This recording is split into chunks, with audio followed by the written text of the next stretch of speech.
अभिमानास्पद आहे, गौरवास्पद आहे असं मला वाटतं. त्याचबरोबर आमचे दुसरे गुरुवर्य आदरणीय माधवजी मटवाड सर, त्यांच्याबद्दल काय बोलू मी. एक आदर्शाचं मूर्तिमंत उदाहरण म्हणून मी त्यांच्याकडे पाहतो.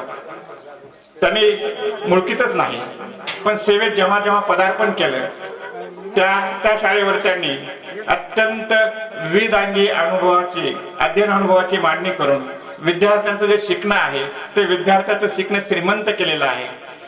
घडणं बिघडवणं, आता घडवायचं का बिघडवायचं हा फक्त एका अक्षराचा फरक आहे, पण बिघडवण्याच्या ऐवजी घडवणं हे कधी लाभदायक आहे, हितकारक आहे, देशासाठी समाजासाठी. ही जाण त्यांच्या नेहमी अंतकरणामध्ये बाळेमध्ये आहे. आणि मग गावामध्ये मिसळून जाण्याची कला, गावाचा सहभाग घेण्याची कला, लोकसहभागातून शाळेचं रूपडं सर्वांग सुंदर करण्याची कला आदरणीय मटवाड सरांच्या अंगी होती. आणि म्हणूनच त्यांच्या या सगळ्या कार्याची दखल घेऊन आज लातूर जिल्हा परिषदेने त्यांना जिल्हास्तरीय आदर्श पुरस्काराने गौरवान्वित केलंय. त्यांचा मुळकीकराबरोबरच तमाम तालुक्यातील सर्व शिक्षकांना अभिमान आहे. त्याबद्दल त्यांचंही या ठिकाणी मी अभिनंदन आणि सुयश चिंतितो. लांबत चाललेले हे प्रस्ताविक या ठिकाणी